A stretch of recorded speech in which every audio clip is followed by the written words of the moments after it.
Días y la verdad que contento de estar con ustedes, con la audiencia por supuesto de Dial, así que compartiendo el sábado, un sábado lindo. Bien. Nos vamos a quedar sentados en las sillas, no nos vamos a Un rato girar. más. No nos vamos a girar. De acá nos vamos al centro de congreso. Un poquito más tarde seguramente, primero almorzaremos, pero seguramente vamos a estar ahí acompañando a Emir. Bueno, último mandato de Emir, ¿no? Sí. Y empieza a construirse otra historia.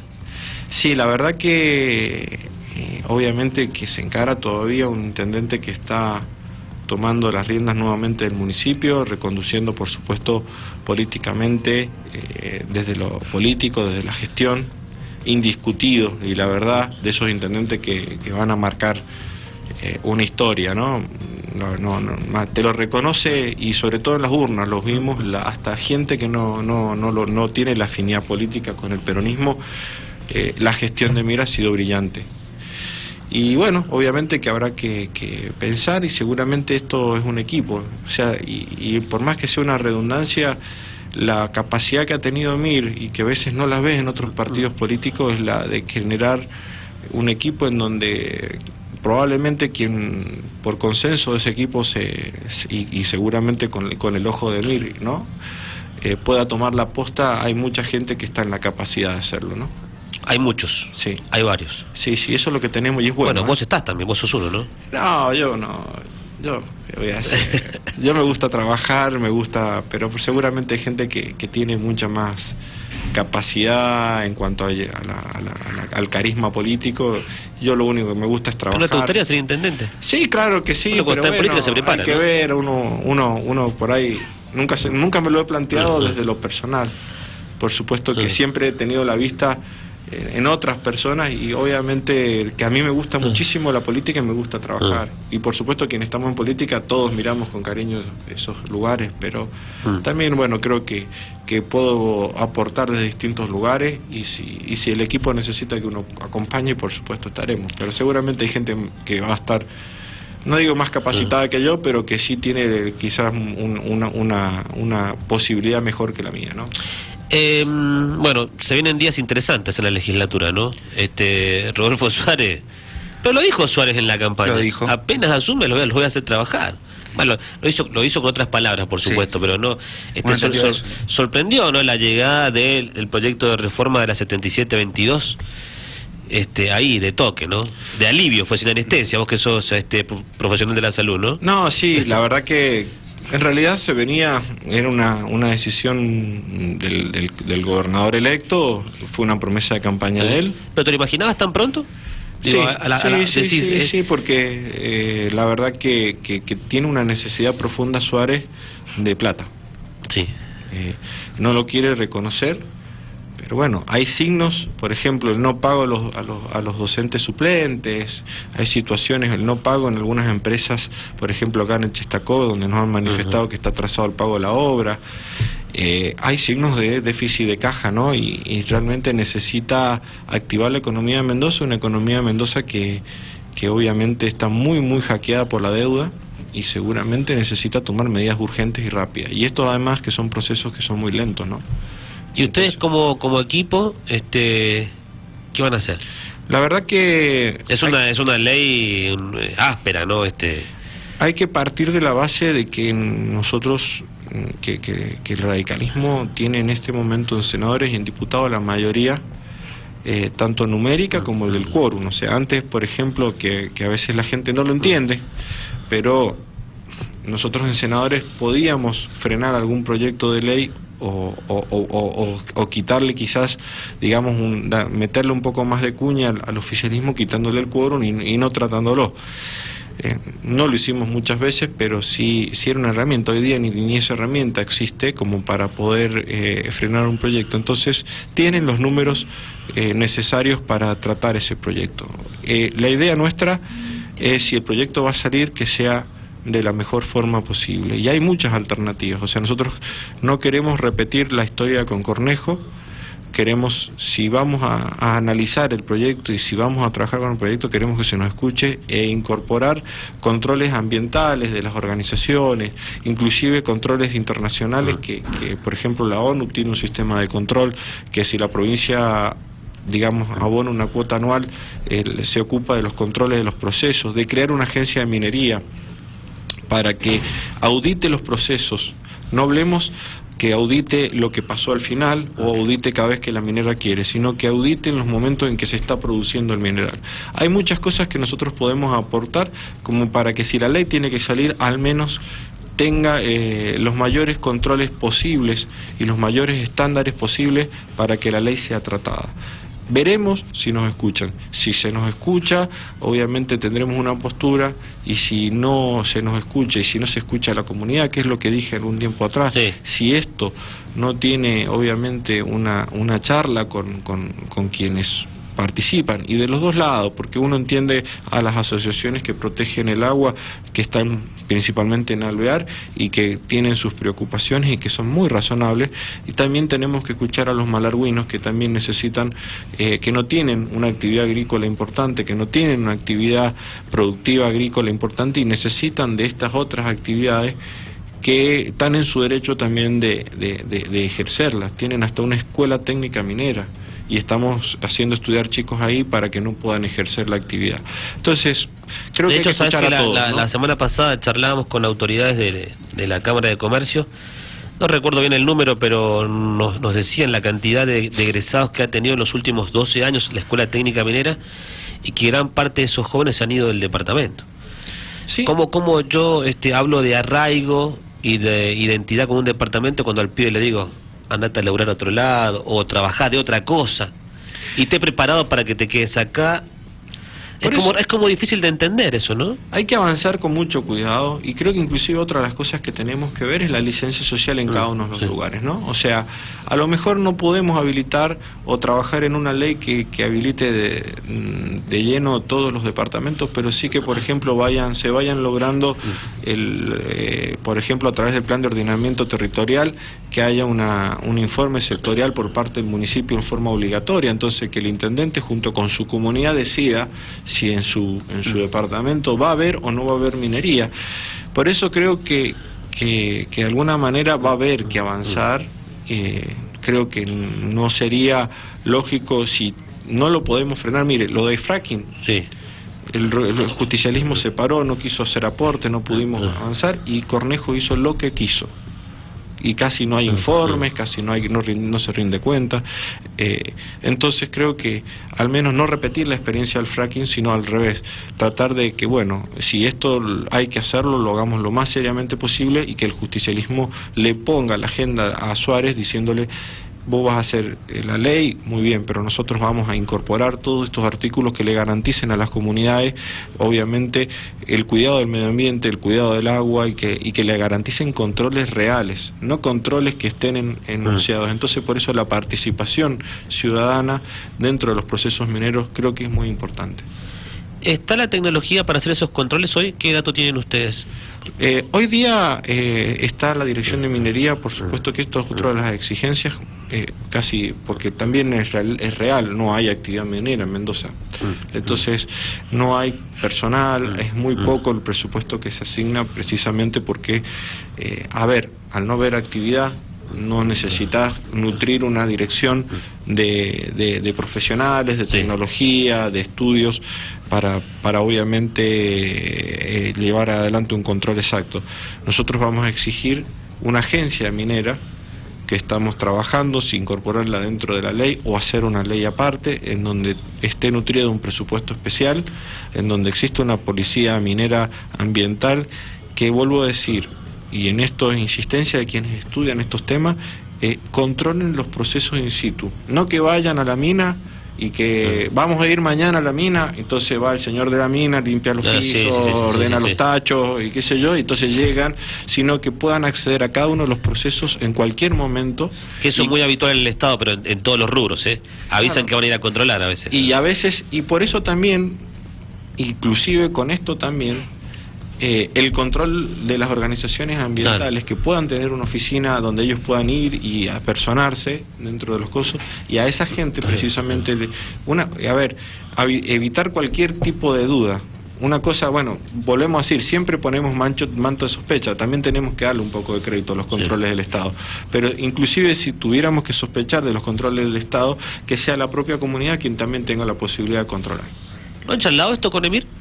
La verdad que es un tema... Teniendo en cuenta que es uno de los departamentos que va a generar más o menos complicación y debate, ¿no? Y puede inclinar la balanza incluso. Porque, a ver, ¿departamentos mineros cuáles son? ¿O donde hay minería? San Rafael, Malargüe, sí, Luján, Las Heras y San Carlos. Creo que va a ser la mayor cantidad de emprendimientos están sobre Malargüe. Sobre Malargüe la mayoría. En San Rafael hay menos inclusive, y hoy día, entre hoy y mañana, va a haber una reunión con los legisladores, inclusive aprovechando la asunción de Emir, legisladores provinciales que vengan de otro se van a juntar, y vamos a tratar de ver si hay la posibilidad de ver cómo va el tratamiento, ¿no? Y con cada una de las propuestas y qué vamos a ir a proponerle a Suárez que se incorpore a la ley.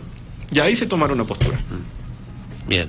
Bueno, de todas maneras lo charlábamos con Juancito más temprano, incluso dentro del mismo partido, Suárez. Vos recién hablabas de que tienen los números y demás, pero ayer habló Orozco, intendente de Las Heras, que dijo, la 77-22 no se toca. Sí, bueno, pero la verdad que y lo mismo la gente de San Carlos. Hay un interés muy grande en activar por parte del radicalismo la minera de San Jorge, entonces por ahí las expresiones de Orozco no las entendemos. A lo mejor no querrá pagar el costo político, que lo paguen otros, y después por eso creemos también que el informe sectorial municipal después por decisión del intendente tiene que estar adjuntado para que si de todas formas se va a ejercer la minería a través de la ley de ordenamiento territorial dentro de un espacio, que sea también la comuna con los vecinos quienes decidan qué se va a hacer. Bueno, eso es muy bueno también, ¿no? Entonces así evitamos las picardías políticas, particular. Por ejemplo las de Orozco que pueden ser. Y acá en San Rafael los emprendimientos no son tantos, sobre todo los emprendimientos que requieran algún tema polémico y obviamente que vuelvo a decir, tenemos muchísimas herramientas para incorporar. Si nos van a escuchar, vamos a trabajar sobre la ley. Si no nos van a escuchar, y si no van a escuchar a la comunidad, que es otro tema, ¿no? Porque a veces esto de escuchar a la comunidad implica también que se planteen posiciones, que a veces se nos planteen cosas que cuando sos oficialismo te ponen incómodo. Pero lo peor que hay es no escucharla, aunque te pongan incómodo, ¿entendés? Porque si no, en definitiva, uno no puede estar de espalda a la gente. ¿Qué va a pasar con el presupuesto, Samuel? Bueno, nosotros, a nivel de deuda, sobre todo, yo creo que la pregunta suya apunta a eso. Nosotros queremos saber primero en qué estado están las cuentas de las provincias. Inclusive con el senador Mauricio Satt hemos presentado un petitorio porque tenemos dudas sobre el estado de sobregiro del Banco Nación, y como el pedido de informe no se nos aceptó en la legislatura por parte del oficialismo para ver cómo quedaban las cuentas del Nación y sobre todo la cuenta unificada, hemos pedido a través de la Ley de Información Pública al tesorero de la provincia que se nos informe. Esperaremos que haya una respuesta de eso. Nosotros queremos que Suárez blanquee el estado de las cuentas provinciales. Si Cornejo hace menos de una semana dijo que la provincia no necesitaba tomar deuda, hoy están pidiendo deuda o están hablando de rollover o están hablando de más toma de deuda, entonces no entendemos. O hay una provincia de Cornejo ficticia, o hay una necesidad real de Suárez de financiarse, de pedir refinanciamiento de deuda porque no puede pagar la deuda que ha dejado Cornejo y tomar más deuda ¿para qué? Entonces, la verdad que va a haber una discusión muy dura con eso seguramente, porque si Suárez no blanquea las cuentas como las ha dejado Cornejo y sostiene que no necesita deuda, evidentemente no puede estar pidiendo deuda en un presupuesto. Así que vamos a ver en principio... La postura de ustedes, ¿de qué va a depender entonces? ¿De que Suárez blanquee la deuda? Y de la que, verdad muchachos, estamos debiendo esto. La situación de las cuentas provinciales. Bien. Nosotros queremos que Suárez nos la diga realmente, porque si no es como seguir dándole cheques en blanco a una gestión que es continuidad. No es que acá terminó Cornejo y empezó Suárez con algo distinto, como fue lo del Nacional, que terminó Macri y empezó Alberto Fernández. Acá hay una continuidad política, es más, existen en los mismos cargos mismos funcionarios de Cornejo, estamos hablando de Nieri, que continúan en esos espacios de Hacienda. Entonces la verdad que queremos tener la realidad de las cuentas provinciales. hay datos que nos alarman en cuanto a la calidad de las cuentas. Entonces, si no va a blanquear y va a sostener lo que dice Cornejo, que no necesita deuda, entonces que no la pida en el presupuesto. ¿No sería prudente, a propósito de los tiempos, ¿no? Y más allá de que blanqueen o no lo que se debe, de esperar un poquito, porque hay que tener en cuenta el presupuesto nacional, y ya Fernández ha dicho que hay que esperar un poquito, ¿no? Digo, ¿cómo puedo proyectar yo una provincia si no tengo todavía los números que ha proyectado la Nación? La verdad que al menos... No sé, Fernández ha dicho febrero, quizás marzo. No vemos mal que presente un presupuesto y que en todo caso... Porque si no, la otra opción sería la reconducción del presupuesto y ahí le quedaría mucho margen de maniobra al gobernador para disponer de fondos libremente, porque tiene más recaudación con una tasa de recaudación del año pasado. Entonces, creemos, no vamos más allá de los aportes que podamos hacer al presupuesto, que uno siempre está pidiendo obras, está pidiendo, digamos, mejores cosas para el sur. Creemos que en eso va a haber una discusión dentro de todo más encauzada y que puede, pero bueno, donde más nos preocupa es el tema de deuda. Si después él necesita hacer modificaciones de partida, pero él ya va a tener una base de un presupuesto. Pero de todas formas, tampoco es irreal de que necesita el presupuesto nacional para hacer los números, y en esto es decisión de él qué es lo que decide hacer, ¿no? Pero también nos tiene que dar toda la información.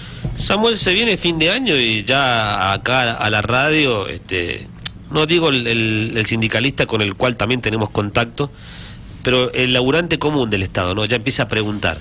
Antes de preguntarle al sindicalista nos preguntan a nosotros, che, te pregunta el maestro, si bien el policía no tiene paritarias, pero también te pregunta el guardia cárcel, el que trabaja en el registro civil, el camionero de vialidad, empieza a preguntar, muchachos, ¿qué se sabe del aumento de nosotros? ¿Qué saben ustedes?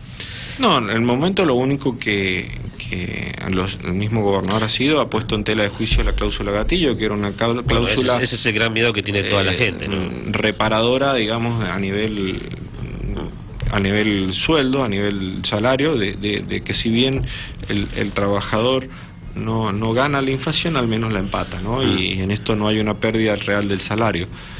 Hoy día mismo, más lo ha comentado inclusive antes de asumir, él está analizando esta cláusula.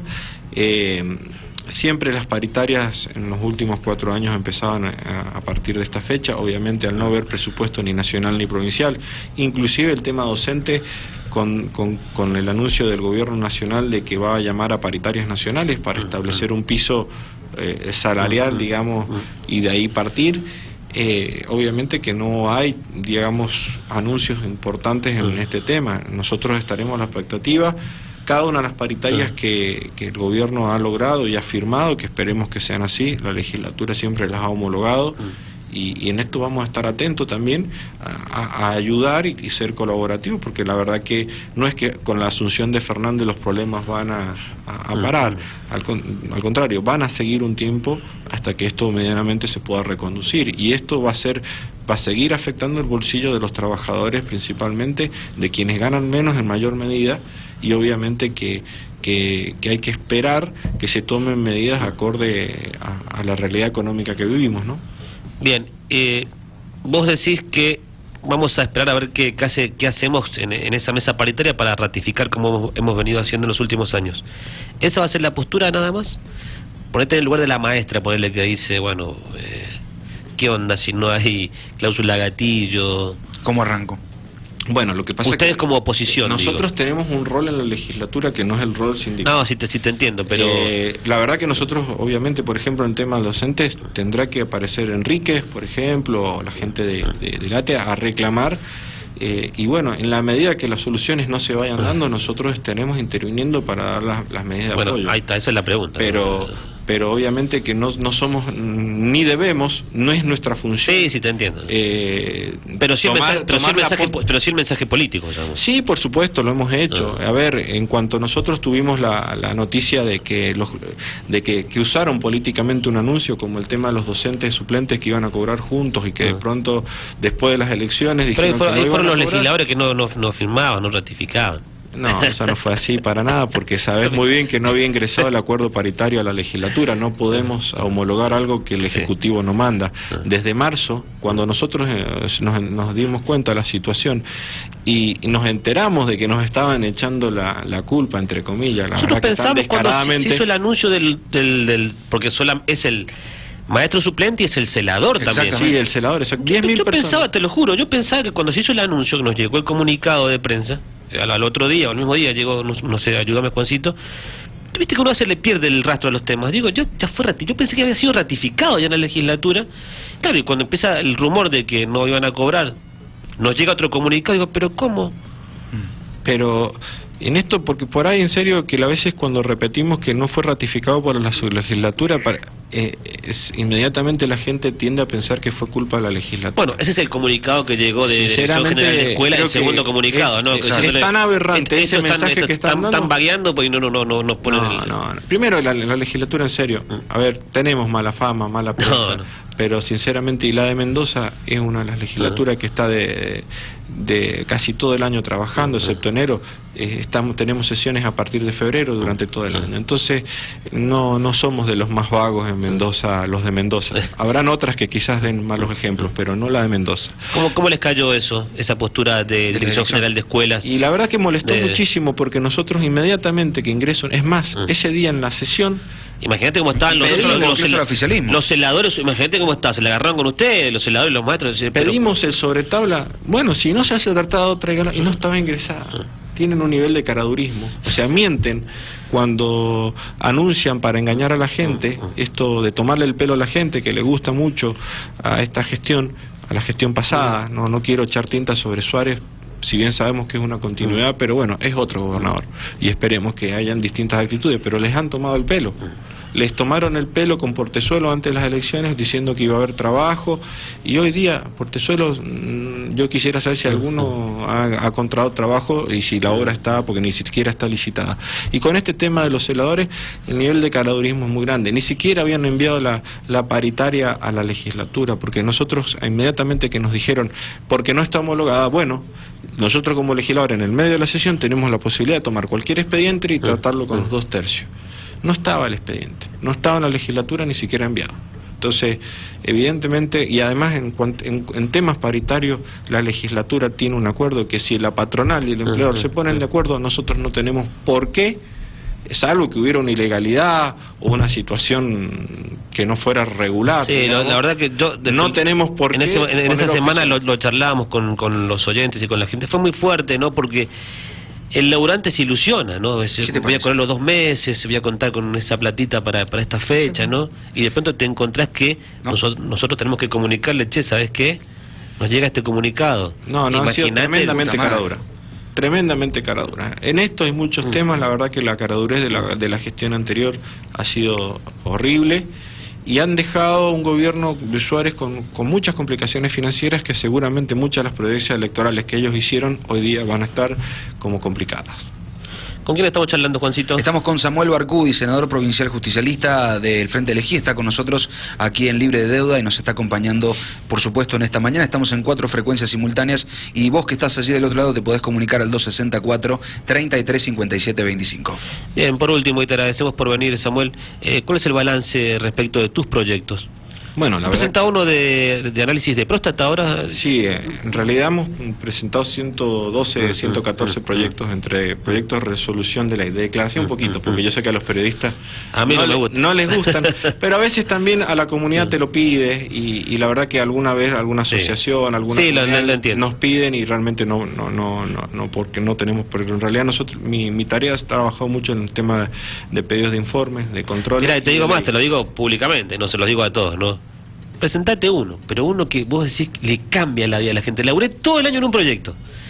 O por ejemplo esto que vos decís, pataleó por algo, pero que se sienta, que le llega a la comunidad, ¿no? Sí, la verdad que eso es lo que tratamos. Y en estos temas de los proyectos de declaración o A ver, explicaciones por tal tema. Explícame por qué. Bueno, esos son los de informe. Claro. Y eso sí nosotros, bueno, yo principalmente, además a veces hasta me dicen... ¿Te has mirado Fiero? Sí, varias veces. Has presentado varios de esos, ¿no? Sí, 44 proyectos de pedido de informe, a veces... Eso sabes por qué está bueno, porque uno compra el rol de logra, cuando vos presentás un proyecto de un pedido de informe, lográs instalar el tema. Bueno, lográs que se hable. A del veces tema. no nos contestan los pedidos de informe, la mayoría de las veces, o nos contestan algunas cosas que no tienen sentido que nos contesten. Recuerdo un pedido de informe que me llegó en blanco las páginas. Siga la hoja anterior, llegué a la última hoja y seguía sin contestar. Fue un papelón ese en la cámara, pero bueno, la verdad pero por lo menos logramos que ustedes, los periodistas, digan, bueno, se ha pedido un pedido de informe por esto, porque hay una situación que requiere que el gobierno lo explique. A veces no es porque sea irregular, a veces es simplemente porque necesitamos la explicación, y otras veces sí porque no nos gusta lo que están haciendo. Entonces es nuestra manera de que cuando tenemos que marcar algo en la gestión de gobierno, lo hacemos a través de ese pedido de informe o proyecto de resolución. Así hemos citado a Kessner para que explique como integrante de la Levileña el tema de por qué no avanzó en estos 4 años el paso a las leñas. Hemos pedido informes de temas de las bengalas, si ustedes se acuerdan al principio de año, hablo de cosas así rápidamente, en donde encontramos que las bengalas habían comprado partidas de bengalas falladas y no habían dicho nada. Y los de ley, que uno a veces es lo que más cuesta, lo que más trabajo tiene, porque uno al confeccionar una ley, primero que no hay mucha originalidad, hay que reconocerlo en esto, porque mucho ya está legislado. Sí. Y uno trabaja sobre proyectos que ya están haciéndose en otras provincias, o a veces innovador. Por ejemplo, ley de subrogación de vientre, fuimos muy innovadores, todavía lo estamos peleando, pero lo estamos trabajando. Y en otros temas, como ejemplo el tema de tomar como política el tema de la prevención del cáncer de próstata, ahora, otro tema que viene, y aunque parezca cosmético, es el tema de los usos de los bloqueadores. El sol está produciendo muchísimas enfermedades. He presentado uno para que OSEP también se haga cargo en descuentos, ¿no? Para que hagan descuentos. Estamos hablando de bloqueadores de no muy caros, de 700, 1000 pesos cada frasquito. Y una familia tipo de día no puede. Y no necesariamente es porque se tienen que ir a la pileta. En mis redes sociales mucha gente manifiesta que para hacer... hay trabajadores rurales. Los trabajadores rurales están hoy... Una cosa era nuestro trabajador rural hace 10, 15 años atrás, que se le veía la piel curtida, que tenía la posibilidad o sea, que el sol no tenía la agresión a la piel que tenía. Nuestros trabajadores rurales hoy día están expuestos, o los albañiles. Los albañiles. Todos estos trabajadores que están al aire libre están expuestos muchas horas al sol y están teniendo problemas de cáncer y problemas de piel muy graves. Y la verdad que ya no es una cuestión de que me voy a poner un protector porque voy a ir a la pileta y no, sino que es una cuestión de uso de salud. Entonces por eso estamos pidiendo que se incluya dentro del nomenclador de las obras sociales para la cobertura. A nivel nacional lo hicimos como una declaración, lo que a ustedes no les gustan, pero bueno, como cámara no podemos hacer una legislación nacional, entonces lo que tenemos que hacer es una declaración, pero sí, como ley lo presenté para que la obra social de empleos públicos con indicación médica, porque estamos hablando de que no es cosmético, estamos hablando de cuestiones de necesidad de salud, tengan niveles de cobertura y que se garantice en el Estado, tanto en hospitales como en centros de salud, vuelvo a repetir, con indicación médica para quienes no tienen obra social, el acceso a algún tipo de pantalla o de bloqueador solar. Vos sabés que, Agustín, nuestro compañero, hizo un informe hace un par de semanas y volvió a ampliar la información esta semana. El informe salió, ¿sabés por qué salió? Por los precios. Es eso. Por los precios, ¿no? Pero viste que a veces lo tomás como esos informes de color que llega el verano, cuánto sale un bronceador y todo eso, quizás apuntaba a lo cosmético, ¿no? Claro. El bronceador, el verano, incluso. 500 mangos, 700, 1000 mangos, o sea, que estamos hablando de San Rafael, el informe que hizo Agustín con las chicas. Pero es preocupante el tema del precio. Claro, pero después empezás a profundizar un poquito más y después empezás a enlazar y te llaman a una conferencia de prensa desde el Ministerio de Salud, con especialistas de piel, con campañas que hacen y te dicen el protector y demás. Y resulta que después te enterás que ninguna obra social te hace descuento. No lo hacen. ¿Cómo puedo hacer yo una conferencia de prensa y te digo usar bronceador sin ninguna obra social, ni siquiera la del Estado? Te hace un descuento. La verdad que eso es lo que tenemos. Una cosa rarísima, ¿no? Es raro y sinceramente, y para usar el término correcto, hablamos de los protectores. Y así como eso, sabes que charlábamos también la otra vez, te interrumpo un segundito, Samuel, cuando charlábamos del tema, que empezamos a profundizarlo, ¿no? Nos salía el tema también de la gente, ¿no?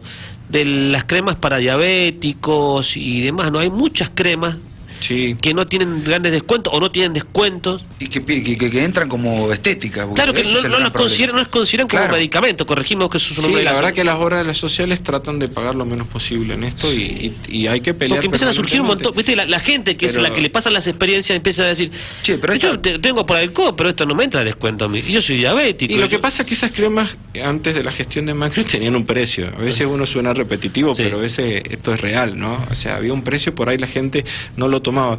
Y además con este tema de los protectores solares, hay un cambio generacional. Nosotros que no éramos chicos, podíamos jugar al rayo del sol y lo peor que nos podía pasar era insolarnos o tomarnos un golpe de calor, pero no estábamos, y quizás nos cueste todavía incorporar este tema del cuidado de la piel, y lo seguimos pensando como algo estético y no como un tema sanitario. Hoy ya hay un cambio de clima, hay un cambio de la situación de la agresividad del sol, y esto hace que tengamos que replantearnos muchas cosas. Y el tema de la diabetes es un tema importante porque muchas de estas cremas ayudan a que no hayan úlceras, sobre todo el pie diabético, que después terminan en amputaciones. Entonces, porque el diabético sufre algo que se llama neuropatía, se hace una úlcera en el pie, el diabético no se entera, se infecta, se hace una gangrena y eso termina con consecuencias muy graves para la salud. Por lo tanto, el diabético debe revisarse precisamente la superficie de la piel, sobre todo de los pies, y sobre todo usar este tipo de cremas especiales que ayudan a que la piel esté lo más hidratada posible y no pierda la calidad, digamos, protectiva que tiene la piel. Es una cuestión de salud esa crema, como nos decían los oyentes. No es estética, para nada es estética. No, a veces cosas que hay que modificar también, ¿no? Sí, son conductas y cada vez obviamente hay que ir pensando, ¿no? En escuchar a la gente. Pero ya está, si es escuchar a la gente con las experiencias que tiene la gente. Es así. Samuel, gracias por acompañarnos. No, muchas gracias a ustedes y bueno, acá para dejarles un saludo, porque lo que quería transmitirles un poco, porque si no, uno ya llega a ustedes, a los directivos de la radio. Este año es uno de los poquitos medios que nos han permitido hablar libremente y que se puedan escuchar todas las voces, las del oficialismo y las nuestras también. No ha sido así en otras radios, donde casi no hemos tenido absolutamente ningún tipo de llamada, ni que nos preguntaran ni si existimos como legisladores. Entonces, la verdad que les quiero agradecer a ustedes, a todo el equipo de la radio y a la comunidad que nos ha escuchado, que nos ha tenido que escuchar. No sé si les gusta lo que les decimos o si somos simpáticos, pero tratamos de transmitir nuestra labor y nuestro trabajo, y a todos desearles un feliz año nuevo, ¿no? Y felices fiestas para quienes tienen la creencia. Bien. Gracias, Samuel, lo mejor para el año que viene. Bueno, muchas gracias a usted. Bueno, y un poco lo que decía Samuel también, ¿no? Repetir que aquí han pasado todos, de todos los colores políticos, de izquierda a derecha, del Partido Demócrata, radicales, del PRO, peronistas, y mucha gente ha venido a tocar el timbre o por un merendero, por un club o por una unión vecinal. Para brindar un espacio. Estamos para eso, nosotros no le cerramos las puertas a nadie, no le cobramos a nadie, le hemos dado cobertura a todo. Cuestiones provinciales, municipales y nacionales, a todo. Ha venido, no sé, el subsecretario de la provincia de lo que sea, a Punta del Agua, y allí hemos estado. Y sin pauta. ¿Me están escuchando? Sin pauta. Otros medios no les cubren absolutamente nada.